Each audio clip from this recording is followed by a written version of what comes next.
É hora da entrevista do dia com a Denise Campos de Toledo. E depois de toda a nossa primeira rodada de entrevistas aí com candidatos e vices das chapas melhor colocadas na disputa pela Prefeitura aqui de São Paulo, e lá nós vamos ter uma nova rodada, mas hoje eu converso com o Rubens Figueiredo, que é cientista político, consultor da Fundação Espaço Democrático. Rubens, boa noite. Boa noite, Denise.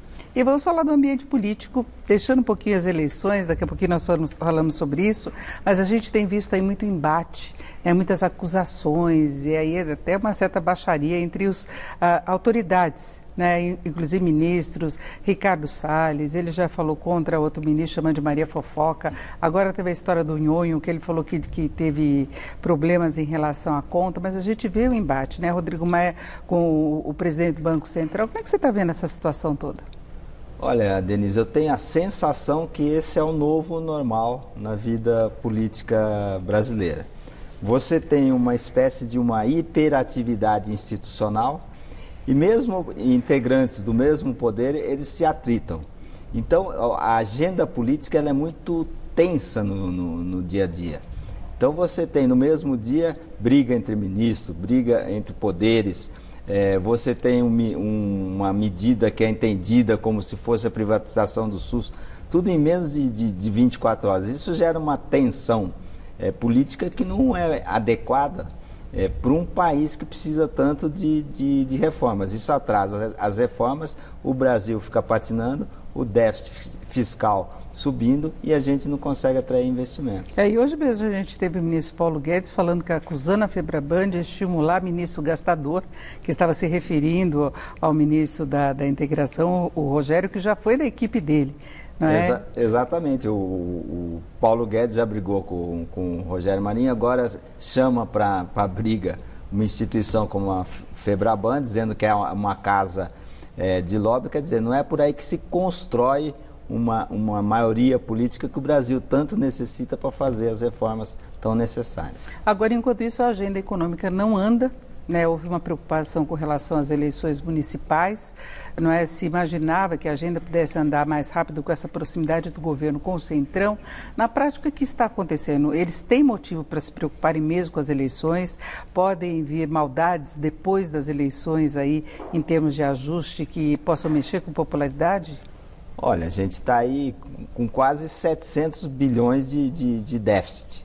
Quer dizer, certamente as reformas não são populares, Você não faz uma reforma da Previdência para ser popular. Se você fizer uma reforma administrativa, você vai ter setores do funcionalismo público que vão reagir. Então, sempre vai ter atritos. Esse atraso é péssimo, porque o Brasil tem pressa e precisa resolver esses problemas. Mas certamente, não diria maldade, mas certamente alguns ajustes são necessários, porque senão o Brasil não dá para funcionar do jeito que está. A gente fala maldade que é quando são tomadas medidas necessárias, mas que não são populistas, Por exemplo, o déficit do jeito que está, é muito difícil você não ter um novo imposto, você não taxar o mercado digital, quer dizer, alguma coisa por aí tem que vir, porque do jeito que está a economia não se sustenta, você sabe bem disso. O mercado tem tido muita instabilidade, boa parte por causa disso. Agora, afetaria as eleições municipais, porque a gente vê que não está havendo muita influência do presidente Bolsonaro na decisão do eleitorado, diferente do que aconteceu nas eleições presidenciais. Naquela época, ele teve muita força, não é? Então, nós estamos há pouco mais de 2 semanas da data do primeiro turno. Não seria adequado agora você lançar um novo imposto, aumentar a carga tributária. Certamente não seria. Mas hoje nós temos uma situação diferente que nós tivemos. Até porque essa eleição é muito peculiar. O presidente da República não tem um partido. Isso é a primeira vez que acontece. O presidente da República não tem um partido para ele poder fazer campanha para os candidatos do seu partido. E o eleitor, de uma maneira geral, o eleitor está muito assustado, o eleitor está inseguro, o eleitor está fragilizado. Então, e o município é muito perto da vida dele. Então, essa questão da polarização e da força do presidente fica deixado um pouco de lado. Eu te perguntava dessa questão da influência, porque a gente vê, por exemplo, Crivella no Rio não está indo bem. Ele participou de eventos que o presidente Bolsonaro seria o candidato preferido dele. Aqui em São Paulo nós temos Russomano, que ainda está disputando aí para ir para o segundo turno, mas perdeu muito da intenção de voto em relação às primeiras pesquisas. Nós temos um avanço forte do Boulos. É claro que o prefeito tem uma posição ainda melhor nas pesquisas, mas como é que você avalia esse cenário? Olha, o Bolsonaro ele perdeu muito do seu apoio nos grandes centros urbanos. Quer dizer, o Bolsonaro que foi eleito presidente da República era um. O Bolsonaro de 2020 é outro. O de 2018 ele tinha um forte apoio na classe mais escolarizada, nos segmentos de mais renda e moradores nos grandes centros urbanos. Agora, em 2020... o perfil do Bolsonaro é um perfil muito parecido com o perfil do lulopetismo, que são o quê? Os apoiadores do Bolsonaro hoje são eleitores que ganham menos, de renda mais baixa, escolaridade mais baixa e que moram nas cidades menores. Nesse sentido, é muito próximo do perfil que fez o Lula ser eleito presidente 2 vezes. Mas dá para sustentar a popularidade nesse público, entre aspas, esse eleitorado, porque tem muita relação com o auxílio emergencial, né? Tem muita relação com o auxílio emergencial e com a economia. É muito difícil você vislumbrar um boom econômico nos próximos 2 anos. É muito difícil essa transmutação de um presidente que foi eleito para ser um presidente temático, um presidente para fazer reformas liberais e agora ele ser o presidente do social. Isso é muito difícil. E para ele sedimentar essa imagem do presidente do social, ele vai ter que oferecer esse auxílio durante muito tempo, durante 24 meses. E no volume que existe, o país não aguenta isso. Agora, Rubens, além desse enfraquecimento da capacidade de influência do presidente Bolsonaro nas eleições, a gente vê uma influência muito menor também do PT. E a gente está falando dos dois polos, né, daquela polarização que tivemos nas eleições presidenciais nas últimas. Isso veio para ficar? O PT fez o que fez no Brasil porque antes ele se posicionava como partido do contra. E quando o Fernando Henrique foi mal, o PT era referência no Brasil. Ele era o partido diferente, era o partido do contra, era o partido que flertava com a anticorrupção, com a ética.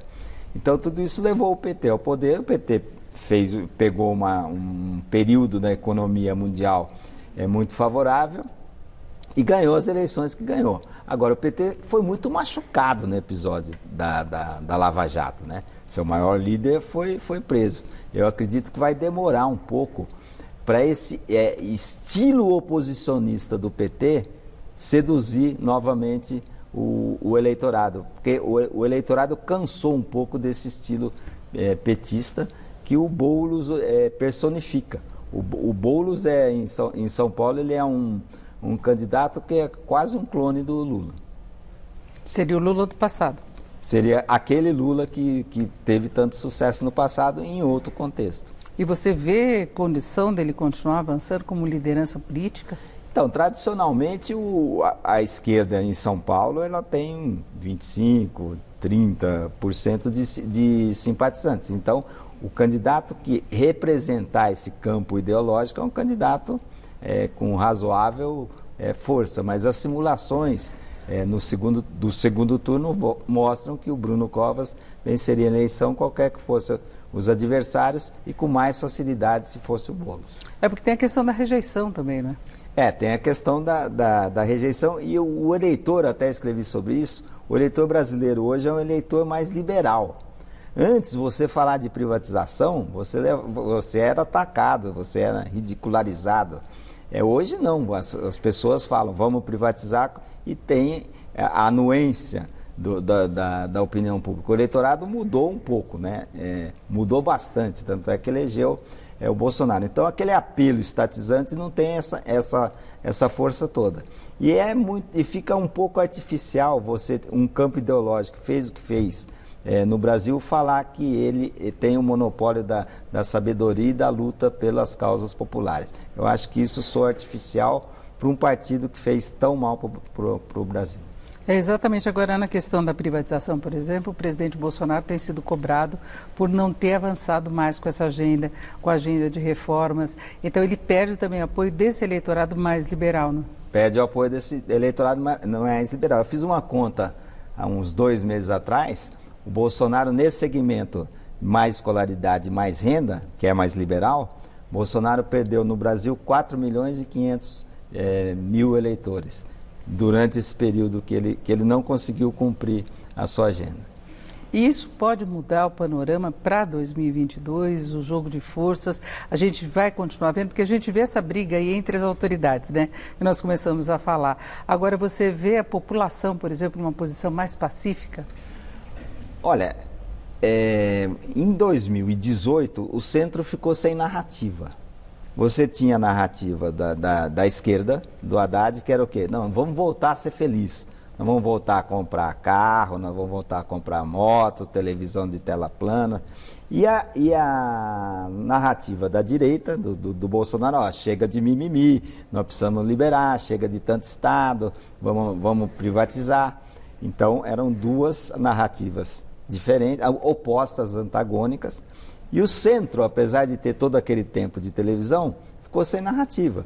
Como é que numa sociedade polarizada o centro vai falar, olha, nós precisamos fazer reforma, para ter reforma precisa ter maioria, para ter maioria você precisa votar nos partidos de centro. Quer dizer, é um tipo de discurso que não empolga num clima político tão polarizado.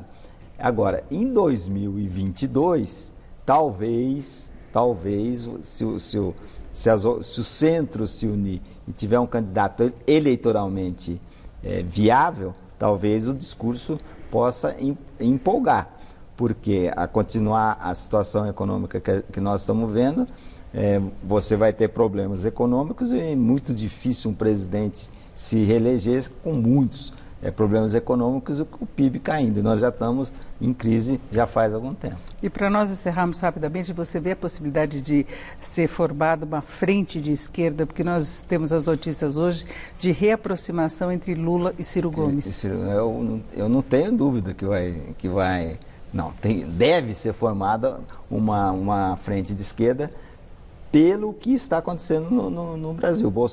Bolsonaro hoje ele tem 40% de ótimo e bom, que é um índice muito robusto para a situação econômica que a gente vive. A grande pergunta é, ele vai conseguir empolgar esse eleitorado de baixa escolaridade e baixa renda sem o auxílio emergencial? Eu acho que vai ser muito difícil. A não ser que ele consiga o Renda Cidadã produzindo resultados. Exatamente. Quer dizer, 80% do eleitor do Nordeste acha que o Renda Cidadã esse auxílio emergencial é para sempre.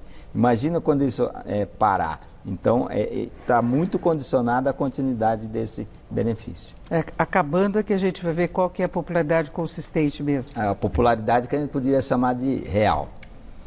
Se houve a recuperação mesmo. Exatamente. Agora, o que a gente tem certeza é que ele perdeu, o eleitor que votou no Bolsonaro, para o PT não ganhar, esse eleitor se decepcionou e está procurando outras alternativas. Perfeito. Eu conversei aqui com o Rubens Figueiredo, que é cientista político e consultor da Fundação Espaço Democrático. Rubens, muito obrigada. Uma boa noite. Boa noite, Dani. Com vocês.